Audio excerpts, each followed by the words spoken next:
un slogan qui est resté, qu'on appelle Stand Tall. Stand Tall parce que, tu sais, avec les géants, oui, c'est certain qu'il y a une allusion, mais comment qu'on se tient dans n'importe quelle situation. Jean-Philippe Bégin, t'es coach en chef des géants du cégep de Saint-Jean sur Richelieu. Mettons que t'avais à expliquer à un joueur justement qui voudrait venir à Saint-Jean. Tu lui dirais quoi, mettons, pour le faire venir? Qu'est-ce que je dirais à un jeune? Pourquoi venir à Saint-Jean? Ben, c'est de pas nécessairement vivre qu'est-ce qui se passe en ville. On est un cégep de région. Est-ce que toi, ça te tente de faire une différence dans une organisation? Est-ce que ça te tente d'avoir un impact? Est-ce que tu as envie d'avoir un rôle qu'on va se rappeler de toi plus tard parce que tu as été faire la différence en quelque part? Quand vous étiez arrivé à Toronto, il était écrit French Second Language. Second Language, Laval Second Place. Dis, cette affiche-là, c'est immense. C'est un segment que je voulais parler parce que j'ai trouvé que c'était tellement un bon point que tu avais amené parce qu'encore une fois, c'est des choses que les gens parlent pas. Ça devrait être parlé. Bonjour tout le monde, bienvenue sur Le Game On. C'est votre host, William Rochefort. Cette semaine, je reçois mon deuxième cégep en Division 1. Je reçois les géants de Saint-Jean, Jean-Philippe Bégin. Merci d'avoir accepté mon invitation sur le podcast. J'ai vraiment hâte de parler du cégep, mais aussi de qu'est-ce qui vous prépare pour la prochaine saison. Aussi parler un peu de toi. Je pense que c'est important de parler. Veux pas, tu es la tête du programme pour les prochains joueurs qui voudraient peut-être venir à Saint-Jean. Je trouve ça hyper intéressant d'en parler. Merci, sérieusement, d'avoir accepté mon invitation sur le podcast JP. Ça fait plus que plaisir, Will. Avant de commencer, la première chose qui me sautait aux yeux, puis c'est sûr que je vais me le faire demander, le gilet en air de toi, le numéro 4. Ouais. Est-ce que y a-t-il une histoire derrière ce gilet-là? Est-ce que c'est ton ancien gilet? Ouais, exact. Dans le fond, moi, je suis arrivé ici au printemps 2019. Puis c'est un chandail que j'avais acheté à l'époque parce que j'ai joué pour les Géants jusqu'en 2011. Puis après ma carrière, j'ai pu acheter mon chandail. Puis c'est un chandail que j'avais toujours gardé de côté. Puis quand j'ai eu la job, mes prédécesseurs avaient toujours eu leur chandail qui était là. Mais c'est leur chandail universitaire. Puis on était tous des anciens gars de Saint-Jean. Tu sais, Alexandre Vendette qui m'a coaché, c'était un gars de Saint-Jean qui a joué à Laval. Alex Surprenant qui a joué à Saint-Jean, qui a joué à Laval. Puis j'ai eu le même chemin aussi. Puis moi, j'ai amené ce chandail-là, puis je l'avais comme mis sur un support. Puis c'est mes gérants d'équipement qui, un matin, m'avaient fait une surprise. Là, ils m'ont acheté un beau cadre comme ça, puis ils l'ont installé. Fait que c'est ça la petite histoire en arrière de mon chandail là, de finissant. Ouais. Aïe, aïe. Quand même très, très, très cool. Un beau geste. C'est vrai que c'est un beau souvenir. Là. Surtout qu'un passage au cégep, c'est un passage qui, je pense, qui marque plusieurs athlètes. Là. Parce que c'est très différent de l'université. Ouais. Si tu es familier avec le podcast, tu sais que chaque personne a le droit à une intro. Ouais. JP, voici ton introduction. Jean-Philippe Bégin, tu es coach en chef des géants du cégep de Saint-Jean sur Richelieu. Tu es originaire de Valleyfield. Comme joueur au cégep, tu es allé remporter 2 bols d'or avec les volontaires du cégep de Sherbrooke en 2008 et 2009. En 2010, tu te joins aux géants du cégep de Saint-Jean. De 2012 à 2015, tu rejoins l'Université Laval, avec lesquels tu vas gagner 2 Coupes Vanier. Tu as gradué de l'université avec un bac en éducation physique, et un certificat en psychologie. Tout fraîchement sorti de l'université, tu retournes aux sources à Valleyfield de 2016 à 2018. Tu vas coacher les Noirs et Or du collège de Valleyfield, avec lesquels tu vas avoir plusieurs rôles importants, dont coordonnateur défensif. Aujourd'hui, tu es le coach en chef depuis 2019 des Géants de Saint-Jean. JP, bienvenue sur La Game On. C'est un plaisir de te recevoir. J'aime ça commencer avec cette question-là pour donner du background le plus possible à mes invités. J'ai pas rien trouvé sur ta carrière de foot, sur la personne que tu étais, un avant Saint-Jean, en fait. Ouais. D'où ça a parti, toi, le football, cette passion-là? J'aimerais t'entendre là-dessus. En fait, comme beaucoup de jeunes de mon âge, pas encore aujourd'hui, j'étais un joueur de hockey. J'ai joué au hockey jusqu'en secondaire 5. Puis à un moment donné, dans mon parcours au hockey, on m'a demandé de faire un choix. Il fallait que je change d'école si je voulais continuer à jouer au midget espoir. Puis pendant ce temps-là, moi, dans mes cours d'art, puis dans mes cours de français, dans mes cahiers de notes, ben je dessinais des jeux. J'étais un fan fini de Madden, puis j'écoutais ça la fin de semaine, mais jamais je m'étais lancé dans cette expérience-là, parce que pour moi, c'est le hockey qui était important. Mais je tripais beaucoup, beaucoup sur la création. Puis, tu sais, je dessinais des jeux à 11. Là, parce que pour moi, le foot, c'était à Madden, ben, il était 11 joueurs. Puis, je connaissais plus ou moins les règles de joueurs éligibles, des joueurs, tu sais, les nombres de joueurs sur la ligne, et ainsi de suite. Mais je dessinais des jeux pour dessiner des jeux. J'ai brûlé une télé plasma à force de jouer à Madden, parce que quand t'as les logos trop longtemps installés, ben, quand on écoutait quoi que ce soit, ben, on voyait EA Sports dans le coin à gauche et tout.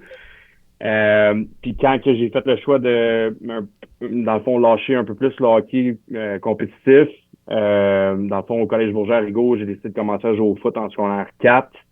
Puis ça a bien été, tu sais, j'étais quand même un gars qui physiquement, à pareil âge, j'étais quand même assez mature physiquement. Donc, j'ai fait le Challenge Wilson la première année. On a gagné la finale provinciale contre Beauce. C'était un match épique. Puis ma deuxième année de foot dans ma vie, j'ai fait Team Québec en 2008. À ce moment-là, c'était pas les mêmes âges qu'aujourd'hui, là. Mais dans le fond, j'ai gagné le championnat U17 national qui était fait à Sherbrooke à ce moment-là. Puis, je veux dire, avoir vu rapidement du succès dans tout ça, j'ai dit, bon, man, peut-être que le foot est fait pour moi. Fait que c'était un peu comme ça que le foot est né, là, à jouer à Madden, à écouter le foot la fin de semaine, puis avoir une deuxième passion on the side, je pourrais dire, là, à part le hockey. Fait que ça part un peu de là, ouais.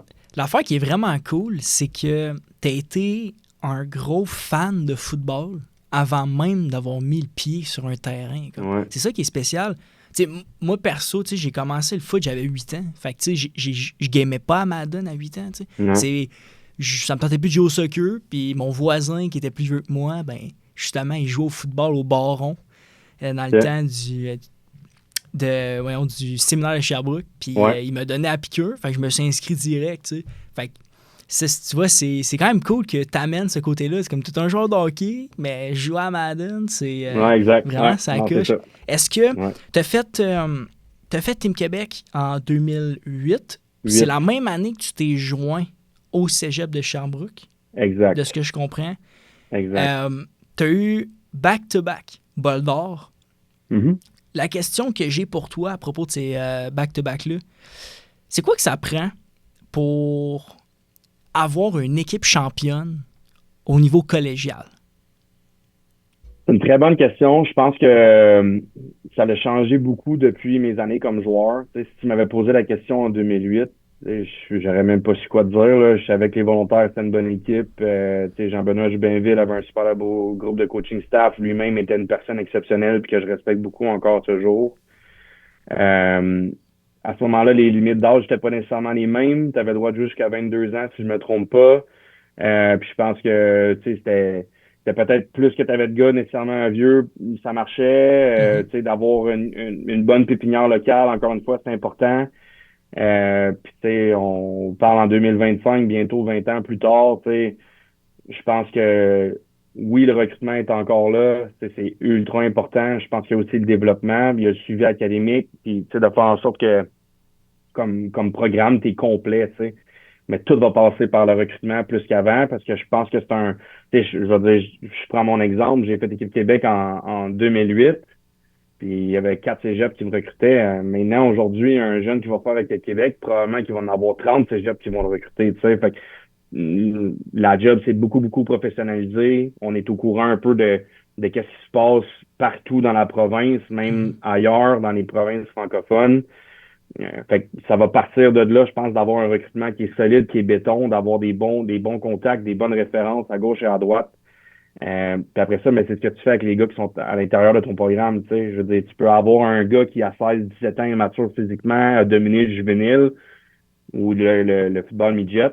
Et si sur 3-4 ans, c'est la même personne, il se développe pas autant comme athlète que comme personne, ben à ce moment-là, tu vas pas chercher le plein potentiel de ton organisation. Mm-hmm. Puis on l'a vécu un petit peu comme organisation l'année passée, en 2024. Je pense que il plusieurs personnes qui parlaient que Saint-Jean, suite à la saison 2023, voyant l'organisation qu'on avait, plusieurs nous voyaient peut-être même candidats à atteindre la finale du Bol d'Or. La vie, des fois, c'est une question de timing. Puis quand que les blessures commencent à rentrer en compte, ben là, ça vient changer des fois le portrait. Fait que, je pense que oui, il y a le recrutement, oui, il y a le développement, mais il y a une question aussi de timing, puis un peu de chance aussi quand une équipe peut atteindre le championnat puis devenir une équipe comme une dynastie, là, je pourrais dire. Là. Fait que, ouais. Surtout que, tu sais, l'année passée, puis je te dirais, tu sais, vous avez eu quelques rough saisons là, mettons, dans les 3 dernières années, mais vous êtes le genre d'équipe, par contre, qu'on ne pouvait jamais prendre à la légère quand même, parce que vous êtes quand même dans un game. Ça arrive d'en échapper, on en échappe toutes des games, tu sais. Ouais. Mais moi, un matin, genre, je m'amusais un peu là-dessus. J'étais allé voir sur RSEQ, puis j'ai regardé tous les records jusqu'à des années que tu jouais, justement. Puis, tu sais, Saint-Jean a toujours donné des super de bons matchs, là. En tout cas, dans les scores finales, vous êtes tout le temps proche. Fait que maintenant, c'est qu'est-ce que tu peux faire, ou qu'est-ce que vous pouvez faire pour justement peut-être essayer de finir, ou justement le côté chance aussi, il y a ce côté-là qu'on ne contrôle pas, justement, c'est de la chance, mais qu'est-ce qu'on peut contrôler pour justement améliorer ça? C'est ça qui peut être intéressant c'est un peu dans votre cas. Justement, en parlant de ça, en 2010, quand tu as joint Saint-Jean, ma première question, c'est pourquoi tu as décidé de quitter Sherbrooke pour aller à Saint-Jean? Oui, c'est une bonne question. Moi, à Sherbrooke, je suis en technique policière. C'est quelque chose qui m'intéressait. Puis je suis un an plus jeune, moi, dans mon année scolaire. Donc, je suis rentré au cégep à 16 ans. Puis je te dirais que partir de chez nous pendant 2 ans, j'étais à 2h30 de la maison à ce moment-là. Puis je l'avais quand même trouvé assez difficile. Puis j'ai voulu me rapprocher un petit peu de la maison. J'ai fait une session au cégep de Valleyfield avant de m'en venir au cégep à Saint-Jean. Mais je te dirais qu'une des grosses raisons pourquoi j'ai décidé de venir à Saint-Jean, c'est que, je voulais rester en Division 2 à l'époque. C'était une super de belle ligue. Puis j'avais une super de belle confiance en Alex Vendette qui m'avait coaché à Team Québec. Puis j'avais vraiment développé des liens avec ce coach-là qui venait toucher des valeurs que j'avais à ce moment-là. Fait que c'est pour ça que j'ai décidé j'ai comme coupé le chemin en deux. T'sais. Fait que j'étais pas encore à la maison, mais c'était plus facile pour moi de revenir la fin de semaine. Puis j'étais avec quelqu'un que je connaissais bien déjà là, depuis quelques années. Donc c'est ce qui m'a amené un peu à Saint-Jean. That's it. Est-ce que tu penses, mettons que tu avais à expliquer à un joueur justement qui voudrait venir à Saint-Jean, tu lui dirais quoi, mettons, pour le faire venir? Comme, tu sais, parce que tu t'es pas fait vraiment recruter, est-ce que je comprends? Tu as plus voulu venir à Saint-Jean? Ouais, exact. J'ai transféré, là. J'ai été un transfert, moi, d'une organisation. Donc, je sais c'est quoi quand que, tu sais, t'es malheureux en quelque part, puis que t'as besoin de combler peut-être quelque chose que t'as pas dans certaines organisations. Puis c'est ça. Je veux dire, la preuve, ils ont gagné le Bol d'Or l'année suivante. Puis il y avait des choses que moi, je voulais aller vivre ailleurs. Je pense que ce que Saint-Jean est en 2009 puis ce que Saint-Jean est en 2025, c'est complètement différent. Je veux dire, en 2009, il n'y avait même pas de coach à temps plein. Maintenant, on a 3 personnes à temps plein dans l'école. Au niveau suivi académique, on est complètement ailleurs de ce qu'on avait. Je veux dire, en termes d'installation sportive, on a un partenariat, dans le fond, pour ceux qui connaissent pas Saint-Jean, là, le cégep de Saint-Jean puis la base militaire, c'est comme un immense terrain qui est coupé par l'aéroport de Saint-Jean. On a le luxe de pouvoir s'entraîner dans les installations des militaires qui sont des plusieurs millions de dollars, chose qu'avant on n'avait pas. Il y a eu beaucoup de changements dans les dernières années.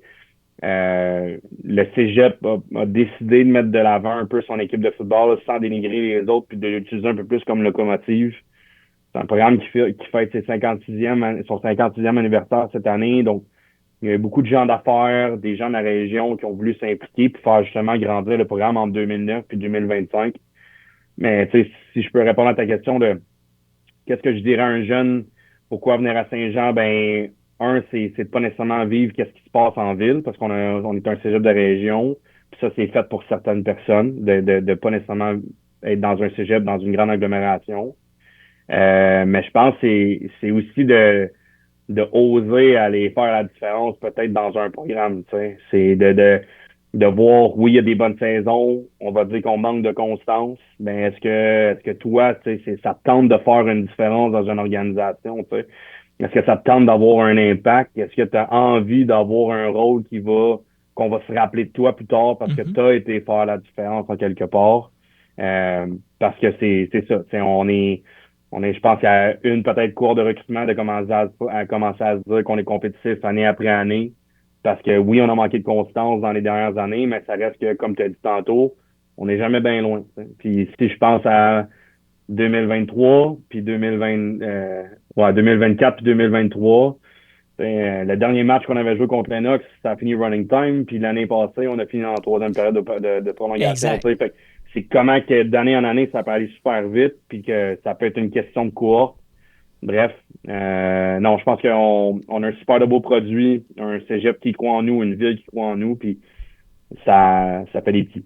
Mm-hmm. L'affaire qui est le fun, comment tu l'as apporté? Du fait de, si tu veux venir faire la différence, je pense qu'une chose qui est vraiment importante, je pense, puis ça, c'est vraiment prouvé, c'est les gens, tu sais, je parle d'être humain, on est fait socialement, tu sais, on est fait que le fait d'avoir l'impression de faire partie de quelque chose, c'est le meilleur feeling que tu peux pas avoir. Fait que faire la différence, est-ce que vous voulez faire la différence? C'est plus la question que je demanderais, mais c'est... non, j'ai aimé ça, comment tu l'amènes. Puis aussi, tu me diras si je me trompe, mais Saint-Jean peut être un cégep, peut être une équipe de foot, où est-ce que quand tu sors des rangs secondaires, où est-ce que tu peux justement avoir un impact très rapidement sur l'équipe, justement. Ça va rester qu'on est un cégep de Division 1. Exact. Parce que on se fait des fois poser la question dans le recrutement comme parent, est-ce que mon jeune va jouer s'il vient ici? T'sais? Puis là, je vais parler pour tous les cégeps au Québec. Il y a une énorme différence entre une maturité physique d'un jeune de 15-16 ans et une maturité physique d'un gars de 20-21 ans. Et l'exemple que je donne toujours dans le recrutement, c'est si toi, comme je disais, de t'aligner en one-on-one dans une pratique contre un jeune qui est en secondaire 2 dans la même école que toi, qu'est-ce que tu dirais à ton coach? Tu dirais, coach, je veux un long, tu sais, je veux dire, c'est même pas juste. C'est parfait. Qu'est-ce que tu dirais si je t'alignais contre un gars de secondaire 3?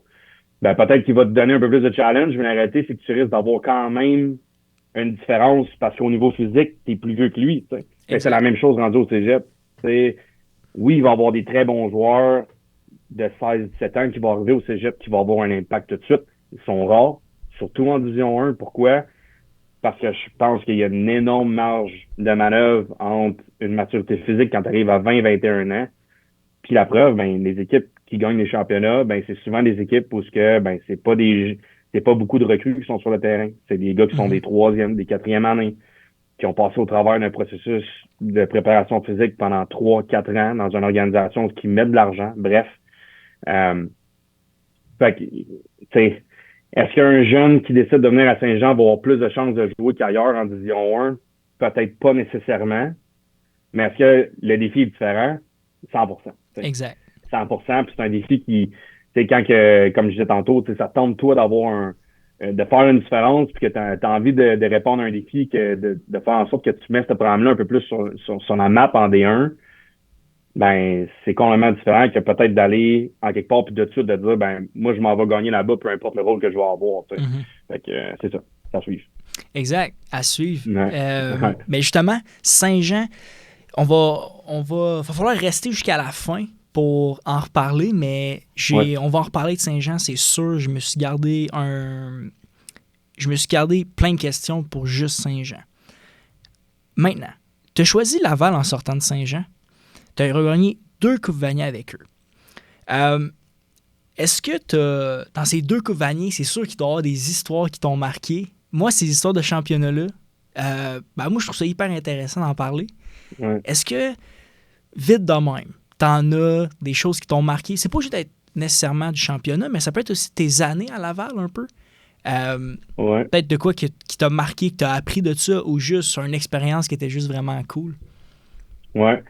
C'est certain que, tu sais, de gagner rapidement, ma première et ma deuxième année universitaire, tu gagnes 2 championnats back-to-back. Je vais toujours dire que j'ai trouvé que j'étais trop jeune pour vraiment vivre à 100% ce que c'était puis ce que ça représentait pour les plus vieux, tu sais. Tu sais, il y a des gars qui venaient de perdre en 2011 contre McMaster en Colombie-Britannique, puis l'année d'après, ils ont la chance d'y rejouer avec le même carrière de l'autre côté, qui était Cal Quinlan, qui était un carrière exceptionnel. Tu sais, moi, je n'avais pas vraiment nécessairement vécu cette rivalité-là l'année d'avant, puis toute la phase émotive qui venait avec ce match-là. Euh, fait que les histoires qui vont me marquer, ben, je vais tout de suite te parler de la Coupe Vanier 2012 à Toronto, dans un environnement que, tu sais, je peux pas dire que dans ma vie, j'ai vu un environnement aussi hostile que ça pour des étudiants athlètes de 20 à 25 ans, quand il y a, il y a une phase au niveau de, tu sais, je pense que les francophones étaient très, très, très, euh, je vais dire, très peu apprécié dans cet environnement-là. Je vais dire ça comme ça. Puis on l'a senti de la part des plus que 35 000, 40 000 personnes qui étaient là. Puis c'est de la façon que le match s'est joué. Tu sais, je repense encore au game plan des deux côtés du ballon. Tu sais, puis moi, c'est ce qui m'avait marqué, c'est de vivre ça pour la première fois. Ma première année au niveau universitaire, c'est de vivre je veux dire, le summum d'une rivalité entre deux équipes qui se sont affrontées l'année d'avant, puis de voir qu'est-ce que ça représentait pour les vétérans, tu sais. Fait que ça, c'est le premier souvenir que j'ai à te parler. C'est certain que l'année d'après, la Coupe Vanier en 2013 à Québec, chez nous, tu sais, contre Calgary, il faisait froid, c'était plein. Je me rappelle encore des hélicoptères qui étaient passés par là sur le terrain. Tu sais, ça avait été un match, encore une fois, des deux côtés du ballon, super bien géré par les deux coordinateurs de Laval. Puis c'est des souvenirs qui sont très, très marquants, mais en même temps, comme tu dis, j'étais encore trop jeune. Tu sais. Je veux dire, on dirait que j'étais arrivé, on a gagné. Tu sais. Puis le souvenir peut-être qui me vient le plus en tête, c'est la résilience de ce programme-là en 2015. Parce on venait de perdre pour la première fois une Coupe Dunsmore en 2014 contre une équipe loadée des Carabins de l'Université de Montréal. Tu sais, autant que tu gagnes deux Coupes Vanier back-to-back 2012-2013. 2014, tout le monde parle de quoi? Ben, d'un three-peat. C'est la première fois qu'une équipe pourrait gagner un. Mais moi, ce qui va me marquer, c'est comment en 2015, pendant cet hiver-là, cette équipe le groupe de coaching staff, les joueurs, comment on a travaillé pour faire en sorte que ben, ça soit pas nécessairement le même scénario l'année suivante. Story Hill, ça a été le même scénario, puis on a perdu la Dunsmore en 2015 quand même contre Montréal. Mais c'est des souvenirs que je vois le processus, le travail qui a été fait parce que là, j'étais plus vieux. Je voyais nécessairement comme vétéran, c'était quoi la place que je prenais dans l'organisation avec les plus jeunes, de pas vivre les mêmes erreurs que les années l'année précédente. Bref. Fait que c'est je te dirais ces trois petits moments-là là, marquants qui me viennent plus en tête de l'université. T'as joué, t'as gagné le bol d'or avec Guillaume Bourassa, hein? Pas le bol d'or, la Coupe Vanier, excuse-moi. Ouais. Ouais, dans le fond, Guillaume, on a joué ensemble, si je me trompe pas, lui a gradué en 2014. Ouais, ça se peut. Fait que, ouais, on a joué ensemble 3 ans. Parce qu'il m'a parlé justement, quand il était venu sur le podcast, il m'avait demandé, il m'avait pas demandé, il m'avait dit que quand vous étiez arrivé à Toronto, il était écrit French Second Language. Second Language, Laval Second Place. Puis ça a Puis je te dis, cette affiche-là, c'était plus gros qu'un. C'était immense, là. C'était immense, là. Oh, ouais, c'était immense, là. Puis vous marquez, je suis convaincu, Google, Coupe Vanier 2012, Laval McMaster, puis je suis convaincu qu'une des premières images qui va sortir, c'est cette vision-là emblématique de voir l'Université Laval avec Raymond Veillette qui tient le drapeau. Puis ben le gros drapeau là, qui était à notre gauche, là, comme si on n'était vraiment pas la bienvenue. Puis cette année-là, on ne saura jamais, mais dans le fond, on est arrivé, si je ne me trompe pas, le mardi à Toronto pour avoir notre semaine de préparation là-bas. Puis notre première, dans le fond, c'est dans les années où il y avait la Coupe Vanier puis la Coupe Grey dans la même fin de semaine, dans la même ville. Fait qu'on devait partager les terrains, les vestiaires avec les équipes des professionnels, ce qui faisait en sorte que pour nos terrains de pratique, on n'avait pas toujours les bonnes heures. T'sais. Puis le premier matin qu'on pratiquait à Toronto, c'était à 7 heures le matin. Là. Fait que, on venait de se faire une ride de boss, quand même assez épique. Puis en plein milieu de la nuit à Toronto, l'alarme de feu sonne. Puis ça donne que la seule équipe qui n'est pas encore arrivée dans l'hôtel, c'est McMaster. Puis on dirait à partir de ce moment-là, tout le monde s'est comme dit, OK, ils veulent vraiment, tu sais, ils vont tout faire pour nous déranger cette semaine-là, tu sais, de partir la lampe de feu en pleine nuit pour jusqu'au match, jusqu'on sentait qu'on était vraiment pas apprécié dans cette ville-là. Mais ça a été une super belle année. Ouais. Aïe, aïe. Ouais. Ça, c'est Ouais. quand même fou. Hein? On le saura jamais. Ouais. On va laisser trois On petits le points saura à ça, jamais. mais aïe, aïe, imagine. Ça serait quand même pas pire comme histoire. Ouais. J'adore. Le coaching est venu quand même assez rapidement dans ta vie. Moi, la question Ouais. que je me demande, ma first, est-ce que tu coachais quand tu jouais en même temps à Laval? Ouais, j'ai toujours voulu leur donner un coup de main. C'est certain qu'avec le bac en éducation physique, j'avais des stages qui me permettaient de pouvoir déjà commencer à coacher à la Bien sûr, bien Seine-Lorette, à sûr. la Courvilloise, entre autres. J'ai une famille, ma mère est enseignante, mon père était intervenant en centre jeunesse. Ça a toujours été important chez nous, on dirait, de comme d'ordonner, puis d'être impliqué, puis de faire peut-être une différence. C'est des valeurs qui étaient à la maison. C'est un peu pour ça que pourquoi j'étais en enseignement, tu sais, c'était de me dire, ben, si le coaching marche pas, parce que le plan c'était de coacher, ben au moins, tu sais, je vais pouvoir peut-être avoir une vocation différente pour avoir un impact tu sais, sur des jeunes, puis Mhm. en termes de c'est les habitudes de vie. Mais non, c'est ça. Fait que j'ai commencé à coacher tout de suite à l'université, puis c'était un peu ça qui m'a ouvert les portes à Valleyfield. C'est qu'il y avait un ancien université Laval qui est un gars de Valleyfield également, Maxime Berubé, qui est un responsable des sports à Bourget présentement. Puis sachant que j'étais pour terminer ma carrière, puis pas nécessairement vouloir essayer ma shot au niveau professionnel, ben c'est lui qui m'a donné une opportunité de commencer à m'impliquer avec le Noir de Valleyfield pendant que j'étais à l'Université Laval. Fait que je m'occupais de la préparation physique euh, pendant mes dernières années au Géor avec le Noir. Ça a été mes premières expériences avec l'équipe. Puis en 2016, on a réussi à créer le poste que tout de suite, dans le fond, au printemps que je terminais mon bac, ben, j'ai eu l'opportunité de pouvoir commencer à coacher au Noir. Là. Fait que ça s'est fait très, très vite là, le processus parce que j'avais déjà un pied dans la place. Ouais. Ok, vraiment sick pour vrai. Ouais. Je tiens à souligner quand même que vous avez été champion du bol d'or en plus dans tes Ouais. années 2017. 2017-2018. Exact. Ouais. Aïe, Fait que deux bols d'or comme coach également. C'était des matchs contre John Abbott, là, une belle rivalité avec beaucoup, beaucoup de talent du côté de John Abbott.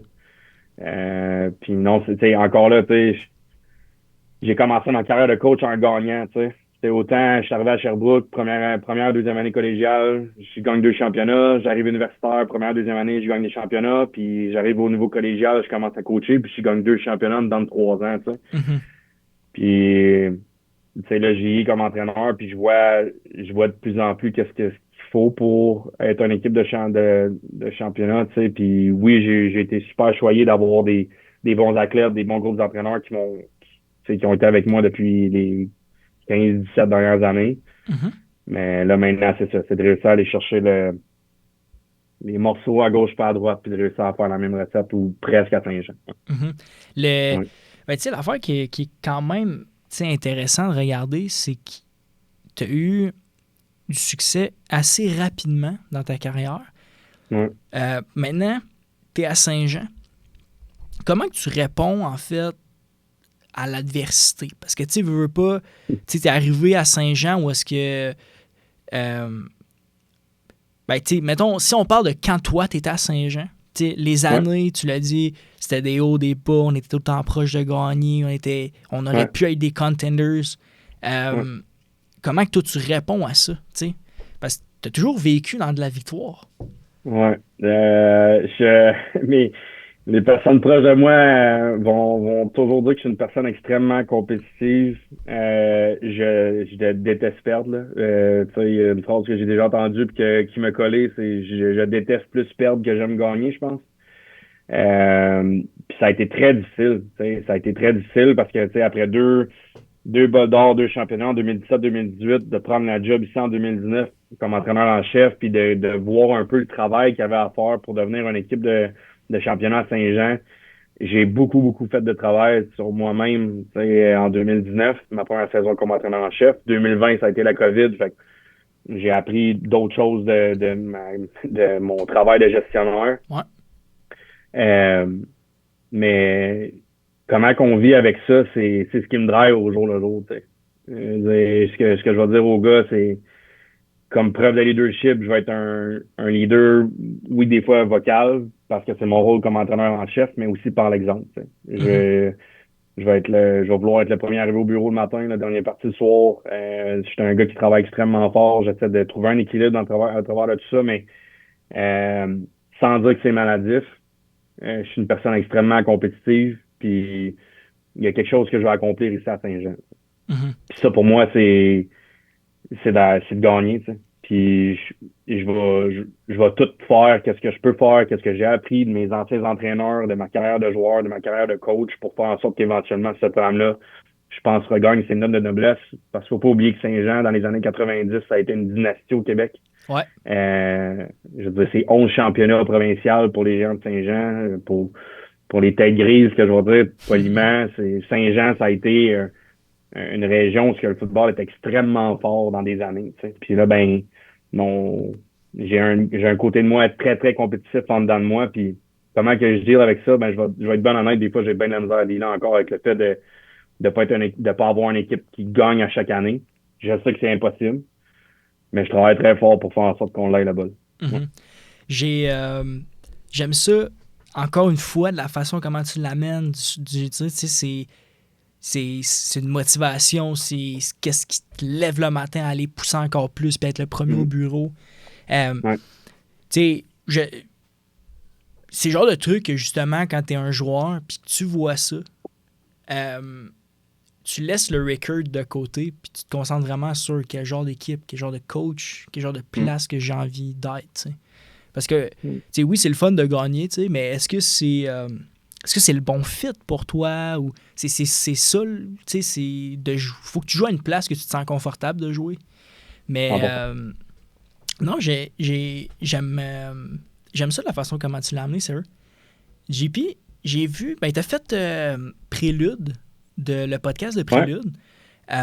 Puis j'ai vu que dans l'entrevue, en fait, vous aviez parlé un peu, en fait, tu partageais un peu comment qu'on pourrait peut-être faire évoluer le football au Québec. Parce que tu disais que, bon, les coachs, tu sais, ils ont un peu peur de partager un peu l'information parce que, bon, ben, tu sais, toi, tu connais tel coach qui pourrait peut-être copier ce que moi je fais, nanana, puis il y a une chose que tu as dit, par contre, dans l'entrevue que j'ai trouvé hyper intéressant, c'est que tu disais, tu sais, mettons que je te montre mon cover 2, mettons. Puis Ouais. que l'année d'après, CNDF joue le même cover 2, mettons. Ben, Ouais. tu sais, c'est ma job en tant que coach de m'assurer de mieux le jouer ou de le tweaker de des façons qui soient différentes de ce que moi j'y ai montré. Parce que, tu sais, veux Mhm. pas, c'est dans le partage de ces informations-là, tu sais, qu'est-ce que tu peux apprendre des autres. Moi, je trouve ça hyper important. Puis j'aimais ça comment tu l'as amené. Maintenant, toi, comme coach, comment tu t'y prends pour faire évoluer ton staff ou inspirer les coachs qui sont autour de toi pour être plus ouverts, mettons, au partage ou, tu sais, mettons qu'on commence plus à l'interne de votre organisation, comment tu t'organises pour justement amener ton organisation où est-ce que tu veux aller?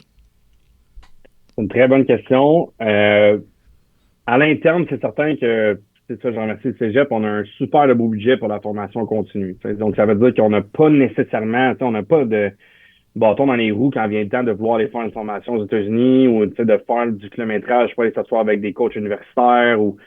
Puis je pense que l'important au, au niveau du coaching, c'est d'avoir son réseau. T'sais. C'est facile à un moment donné de se perdre puis de toujours mettre en question un petit peu ton identité, puis OK, ben, eux font ça, fait qu'il faut que je fasse ça. T'sais.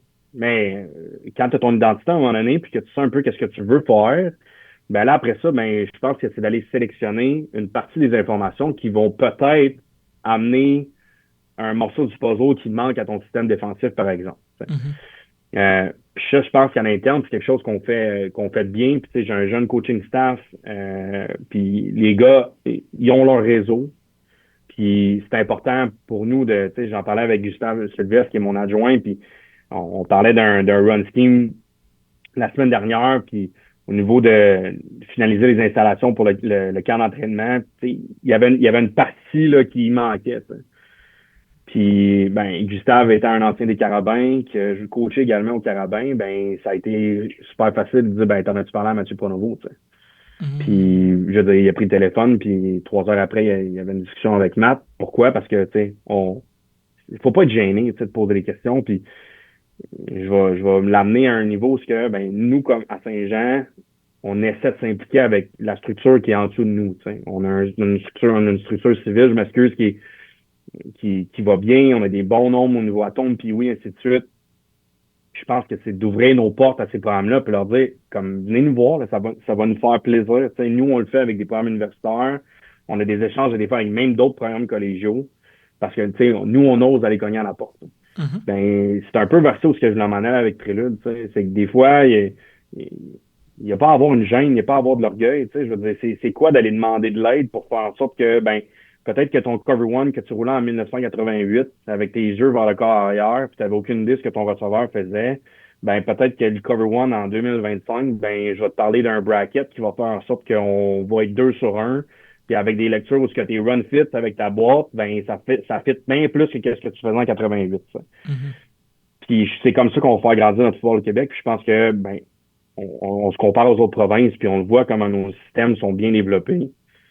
Mais encore là, il n'y a pas de gêne à avoir dans notre société. Puis c'est pas une question d'orgueil, c'est au contraire, c'est une question de fierté de te voir toi grandir comme organisation. Puis ultimement, tu fais ça pour les kids. T'sais. Exact. Fait que, bref, c'est vers là où je m'en allais avec les boys de Prélude, que je salue d'ailleurs. Yep. Moi aussi, je les salue. Tant qu'à être là. Mais tu vois, moi, je m'en allais justement avec là. Ma prochaine question était, est-ce que tu penses que ça nuit un peu à certains développements d'athlètes? Justement, parce que, tu sais, c'est indirect. Tu sais, un peu mettons, sur comment... Tu sais, je pense que c'est pas eux qui vont aller voir les autres coachs pour s'informer. Parce que, eux, ils vont se fier à vous. Ils vont prendre le scheme que vous leur donnez. C'est vous qui prenez l'information.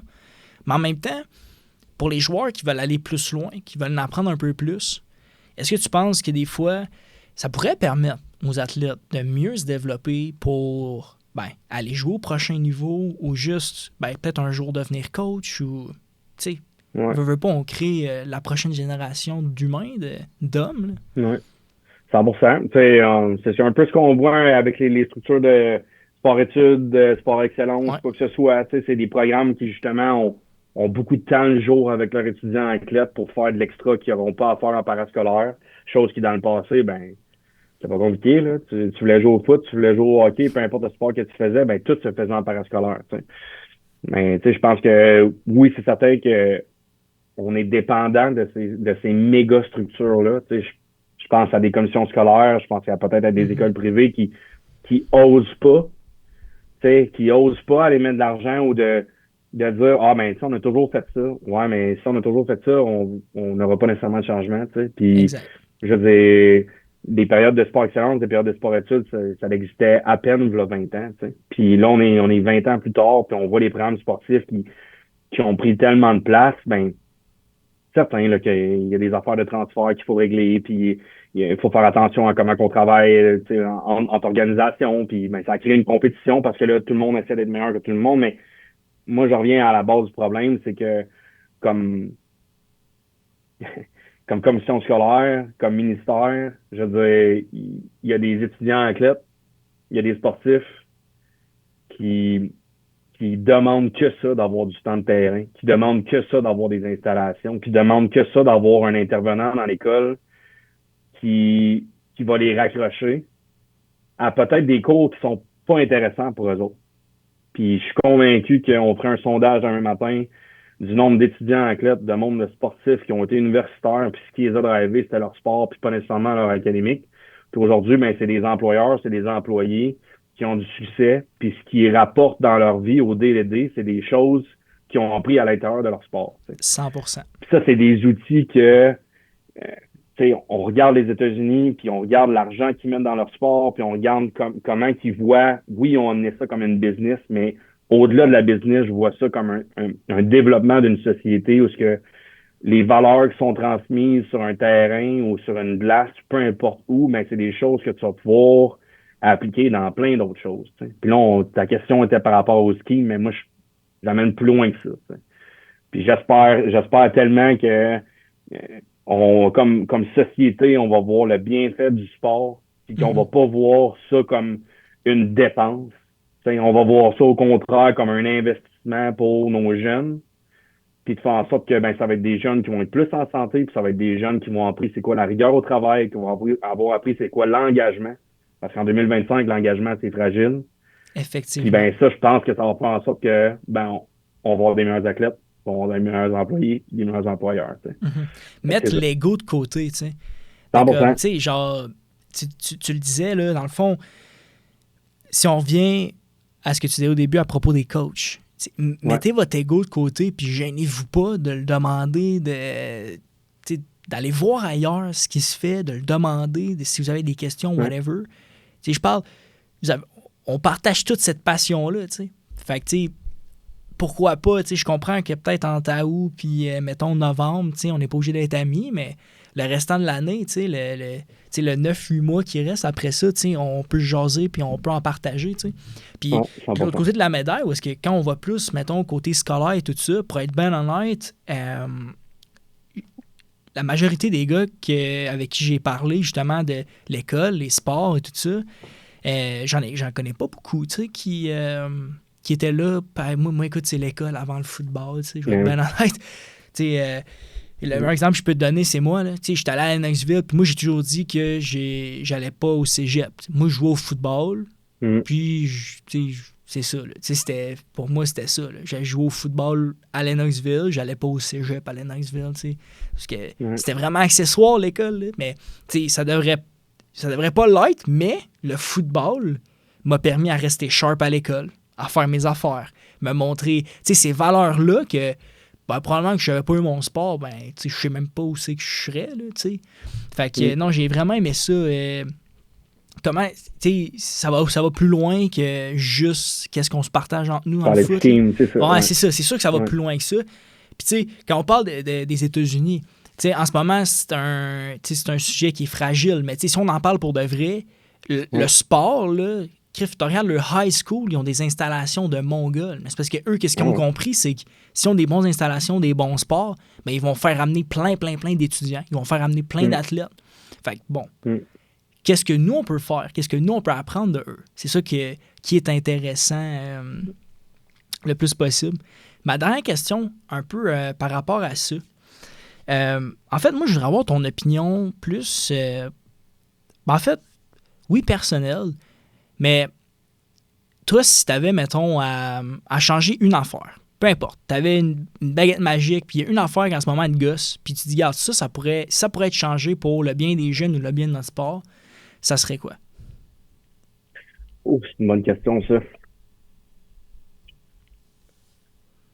Une chose que je pourrais changer pour le bien de notre sport d'un matin, c'est plate, là, mais je vais parler de l'argent qui est ingéré dans nos institutions, tu sais. Parce que ça dépend de ça, parce que l'argent nous amène des outils, puis après ça, écoute, t'as des outils, mais t'es capable de faire plein d'affaires. Exact. Mais si demain matin, j'étais capable de changer les trucs, c'est faire comprendre que le sport, tu sais, là, je parle du sport en général, là, mais c'est certain que le foot, il y a une partie spéciale, là. Faire comprendre que le sport est aussi important qu'un système de santé à la société. Merci. Amen to that, man. C'est vraiment bon. C'est vrai. Non, parce qu'écoute, des gens qui font du sport, ça allège ton système de santé, I guess. Mais c'est de la prévention, tu sais. Exact.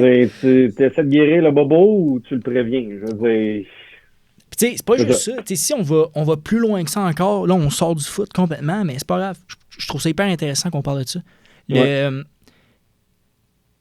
Quand j'ai commencé le football, j'avais 8 ans. Commencé, mettons, à m'entraîner dans le gym, juste, mettons, plus pour le fun, vers 13-14 ans. J'ai commencé à vraiment m'y mettre pour de vrai quand j'avais 15, 16, 17 en montant. Tu sais, aujourd'hui, je m'entraîne encore. Aujourd'hui, je bouge encore, puis peu importe le sport que je vais faire, je me tiens en forme, je me sens bien dans moi-même, ben ça a parti de où? Ça a parti parce que j'ai pratiqué un sport, justement. Fait que, en tout cas, c'était un segment que je voulais parler parce que j'ai trouvé que c'était tellement un bon point que tu avais amené parce qu'encore une fois, c'est des choses que les gens parlent pas, puis ça devrait être parlé. Saint-Jean, maintenant. Parlons des géants de Saint-Jean. Je pense que c'est le temps d'en parler. J'ai vu en 2019, Saint-Jean avait posté un article dans lequel, je te cite, tu avais dit « C'est un retour aux sources et je suis excité à l'idée de poursuivre le travail fait par mes 2 anciens entraîneurs, Alex Vendette et Alex Surprenant. C'est un immense défi et je suis impatient d'entrer en fonction. » Alex Surprenant qui a réussi à amener le programme en Division 1, c'est sûr que c'était, comment on dit ça déjà, comme un gros soulier à remplir. Exact, c'était des gros souliers à remplir. Ouais. C'était quoi le plan pour toi en arrivant en 2019? Aussi, je trouve que, je pense que c'était ta première expérience en tant que head coach, si je me trompe pas. Ouais. Le plan, je vais toujours dire qu'en 2019, il y a tellement de choses que je savais pas que je savais pas. Quand que tout le monde veut devenir head coach, pis ça, j'ai encore un appel téléphonique avec Glenn Constantin qui me félicite pour mes nouvelles fonctions en 2019. Puis il dit, JP, tout le monde veut devenir head coach, mais on est jamais prêt. Puis c'est à force de le faire qu'à un moment donné, ben, t'apprends à connaître c'est quoi ce métier-là, puis cette vocation-là.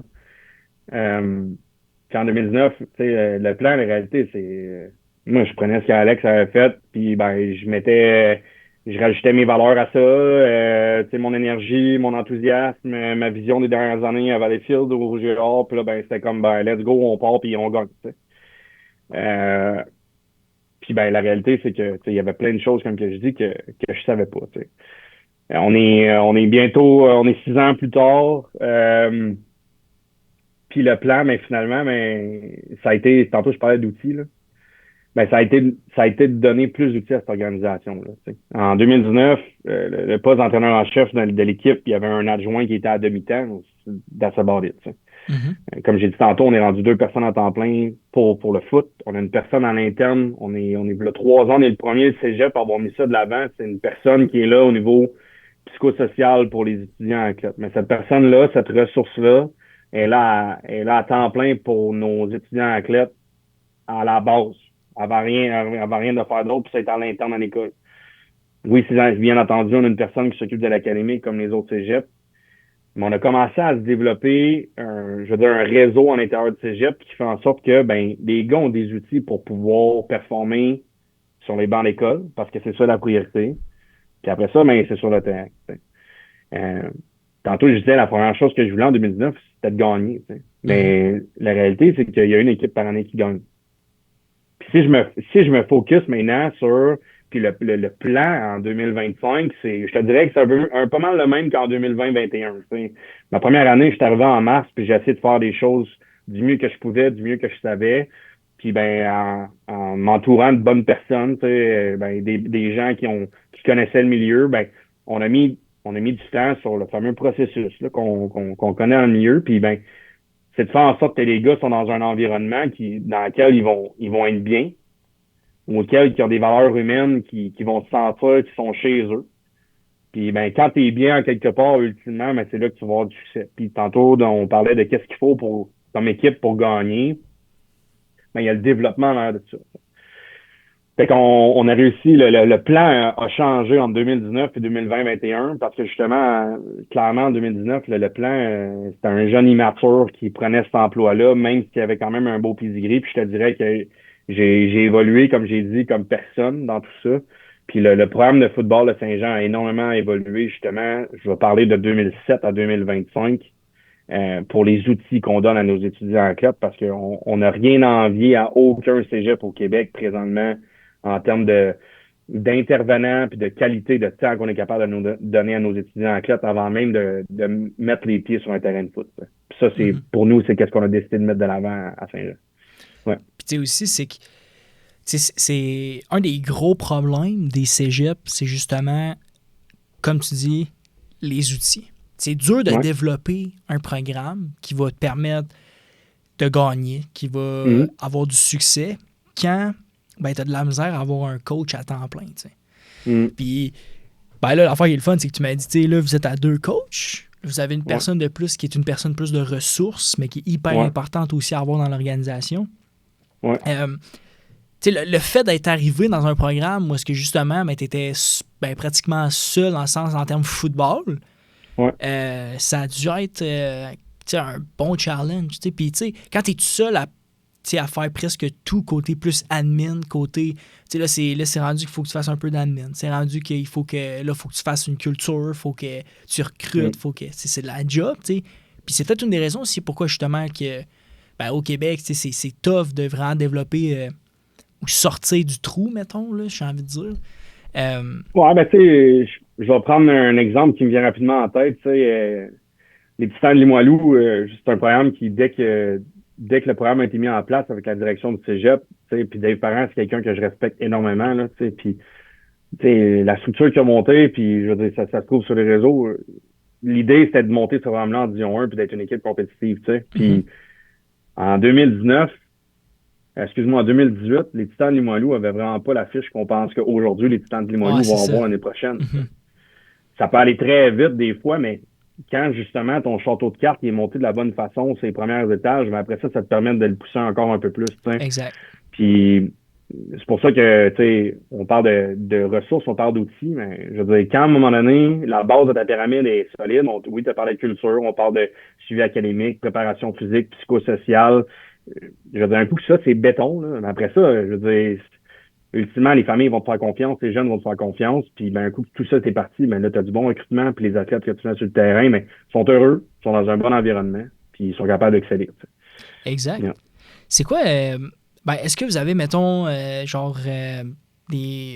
quoi vos bases du programme, mettons, vos valeurs un peu, si tu as envie de les partager? Ouais, en fait, il y a une phrase, en 2022, ça a été une année très difficile à Saint-Jean, là, on avait eu juste une victoire, puis dans cette off-season-là, il y a eu beaucoup de changements dans l'organisation, puis il y a un leader de l'équipe là pour le nommer, le Félix Joly, qui est rendu à l'Université McGill, que c'est un jeune homme qui a eu un énorme impact sur l'organisation ici. Il est arrivé avec un slogan qui est resté, qu'on appelle Stand Tall.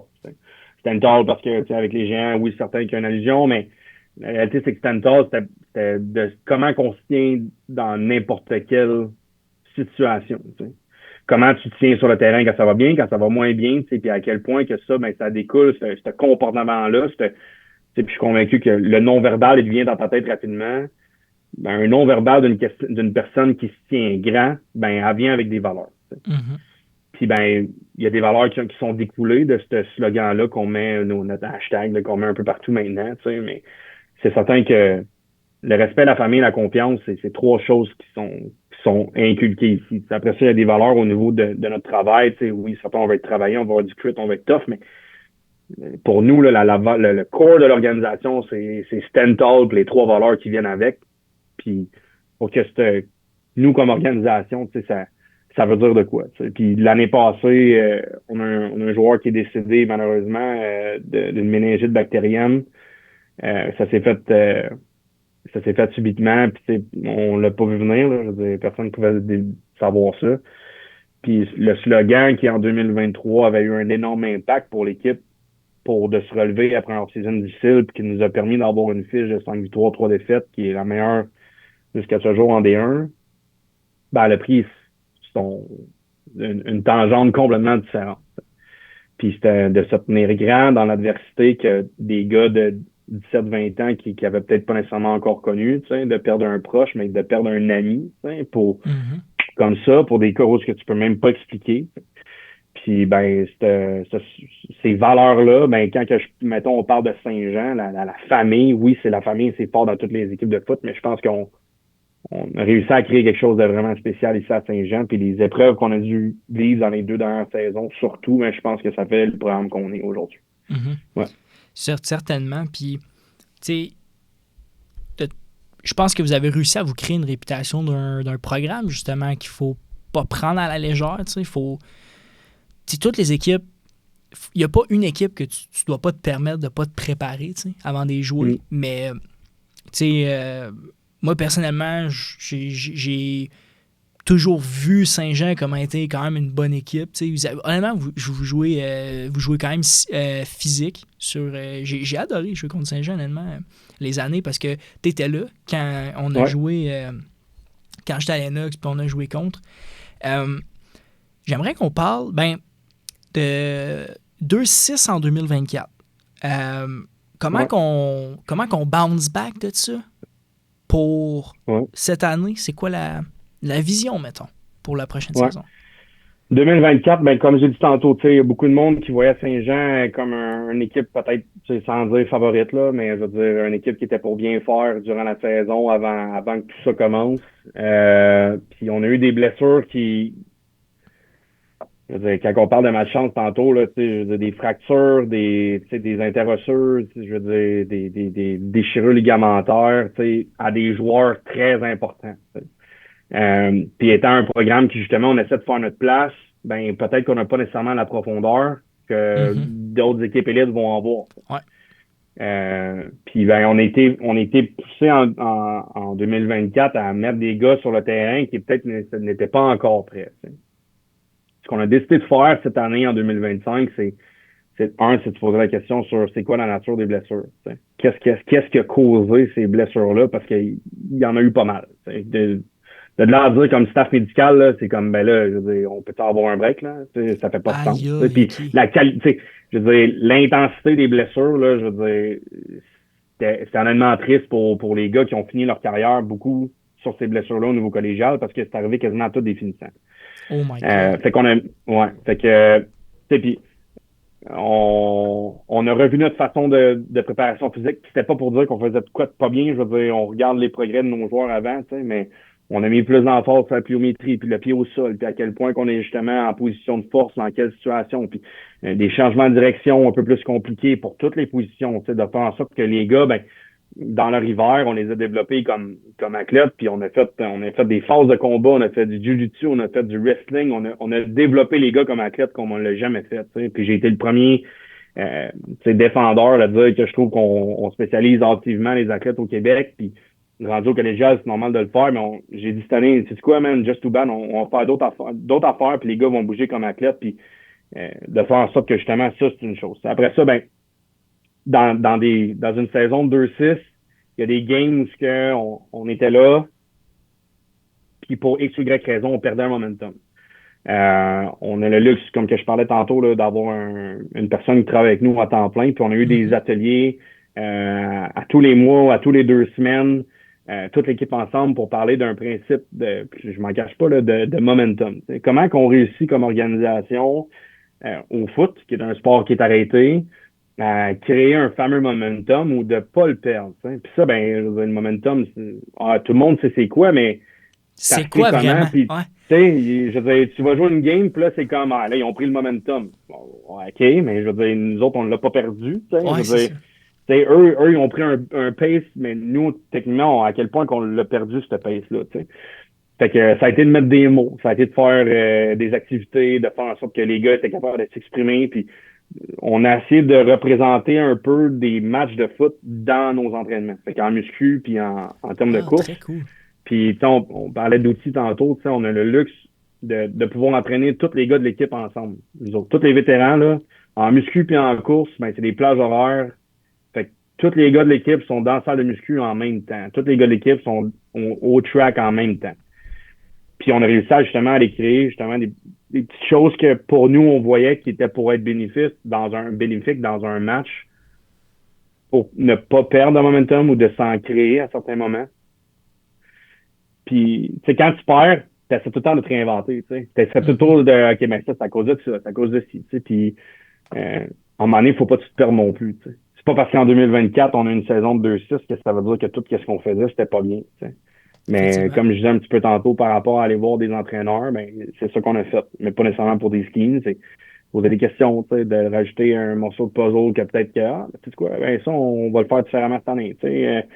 Puis, tu sais, on a déjà entamé des changements pour l'hiver 2026 par rapport à ce qu'on a vécu en 2025, puis c'est comme ça que la roue tourne, puis c'est comme ça qu'on progresse. Fait que, Fait que comment qu'on bounce back de 2024, ça va être avec du caractère, ça va être avec des gars qui vont être résilients puis qui vont croire en nos valeurs.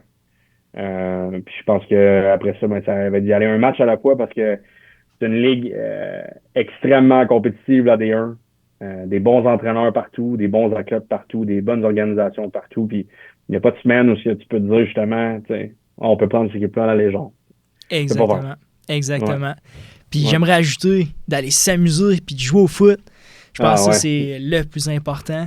Mais merci beaucoup d'avoir partagé ça. Est-ce que le recrutement s'est-tu bien passé pour vous cette année? Ouais, on a une belle cohorte, honnêtement. On a été comblé des besoins là, à des positions qui étaient relativement clés. Je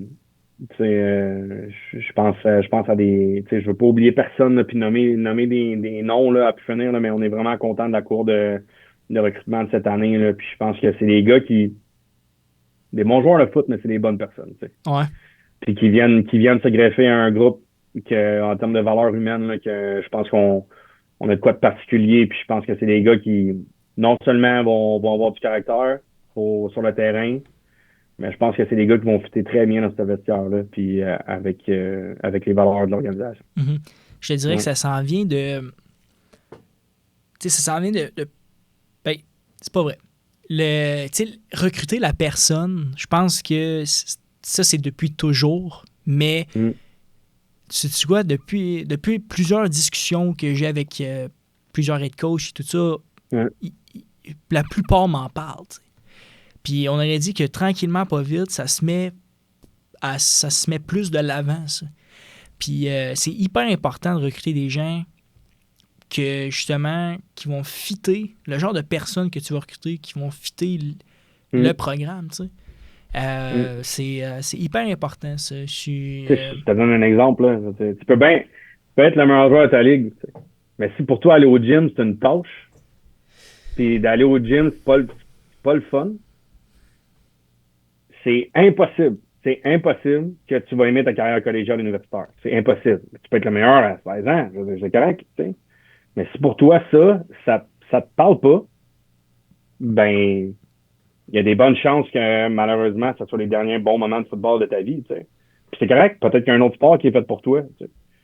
Je veux dire, peut-être que c'est pas un sport d'équipe qui est fait pour toi, finalement, puis que tu t'en rends compte rendu à 16 ans, puis de là, l'importance de ne pas se spécialiser rapidement dans un sport. Mais, tu sais, juste cet exemple-là, pour moi, tu veux jouer en Division 1 au Québec, faut que tu tripes sur le 9 mois de préparation qui vient avant tes 8 games. Effectivement. Faut que tu tripes là-dessus. Sinon, ben, pas. Exact. Ouais. Merci beaucoup, JP, d'avoir pris de ton temps, de venir partager un peu ton expérience de coach, mais aussi parler des Géants de Saint-Jean. Mettons une petite phrase de clôture, de fermeture. Tu dirais quoi? Peut-être, je sais que là, la nouvelle saison commence, mais écoute, le recrutement, ça se fait à l'année. Ouais. Tu dirais quoi aux gars pour l'année prochaine? Pour s'ils sont intéressés à venir à Saint-Jean, tu dirais quoi à ces jeunes-là? Si t'as envie de vivre une expérience qui sera pas une transition. Si t'as envie de vivre une expérience que tu vas te rappeler toute ta vie, là, avec des gars que tu connais pas, parce qu'on est du monde de partout au Québec. Si t'as envie de développer des liens, de te sortir de ta zone de confort, puis de faire preuve de caractère, puis d'être fier d'avoir fait une différence dans une organisation, ben, probablement qu'il y a une gang de boys à Saint-Jean qui te ressemble. Exactement. Puis, j'aimerais ajouter que tout ce que tu as dit, ce sont des aspects qui peuvent te permettre de grandir énormément en tant que personne, puis de devenir littéralement la meilleure version de toi-même. Yep. Donc, 100%. JP, merci. J'aimerais dire Jean-Philippe Bégin, merci d'avoir accepté l'invitation sur le podcast, d'être venu partager ça.